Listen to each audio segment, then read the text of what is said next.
Ipaalala lang natin dito kay Badoy, kay Lorraine Badoy, kayo po yung nanlait kay Attorney Leni Robredo.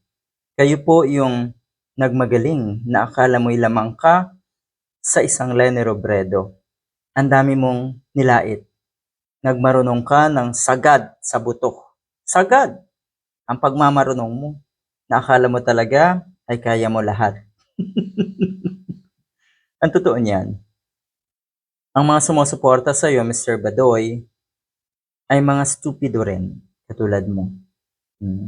Masaya, no? Masaya na ngayon, nakikita nyo na wala na kayong pag-asa. Kaya yung sinasabi natin si Mike Defensor na kinakabahan na, tinatatakot na dahil baka susunod na nga na presidente si Sara Duterte. Talaga ba?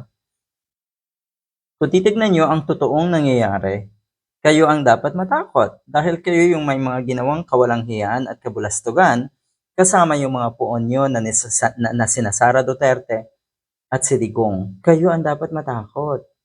Kasi hindi nyo naman sasabihin yan. Kung kayo mismo sa sarili nyo ay malinis ang kalooban at walang dapat katakutan, takot kayo. Kasi nakasanayan nyo na kasi na kung ano yung nararamdaman nyo, kung ano yung kawalanghiyaan nyo, ibabato nyo sa ibang tao. Yan ang totoo. O etong si Badoy. Wow. May matinding banta etong si Badoy na tinagurian din na Red Tiger Queen. Yung ikaw ba ay nakilala sa ganyang kataga? Nakaka-proud ba yan? Natural hindi.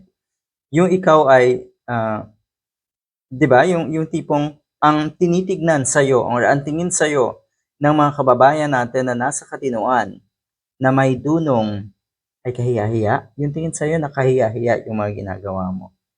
Yan, sige lang. Tapos ngayon, talaga ba? Ano to? We will destroy your political ambitions and you will never again hold public office. Mark my words or our words. Sino po bang pinatutungkulan nyo dito? Baka naman si Sara Duterte. Baka naman ang mga Duterte. Or baka naman yung mga kaalyado ng mga Duterte. Wow ah. Sabi po ni Ibanag in the City, pwede yung i-follow yung kanyang page para lalong lumaki. Napaka-powerful at vindictive naman daw ng tingin netong si Badoy sa sarili niya. Akala mo pag-aari mo ang mundo at ang Pilipinas. Sumikat ka lang noong panahon ni Digong na nasa palasyo pa nga ito. Sumikat ka noon. Kaya lang, sumikat ka sa kawalanghiyaan. Yun yung masaklap. Di ba? Yun yung masaklap. Tapos yung mga taong sumisikat dahil meron talaga silang mabuting layunin para sa ating bansa, katulad ni na Atty. Leni Robredo, yun sa tingin nyo, yun ang tingin nyo ay kasamaan. Baliktad, no? Ang taas daw ng ihi mo, ang lakas ng loob, tapos feeling untouchable. Ganon talaga siguro kapag hiniram lang ang kapangyarihan. Akala mo, sa'yo na. Hiram lang lahat yan. At malapit na kayong matapos. Kayo ang wala nang pupuntahan ang inyong mga political ambition. Katulad na lang si Badoy, sa tingin ko may political ambition din to. Kaya nga, nagkakaganyan yan eh.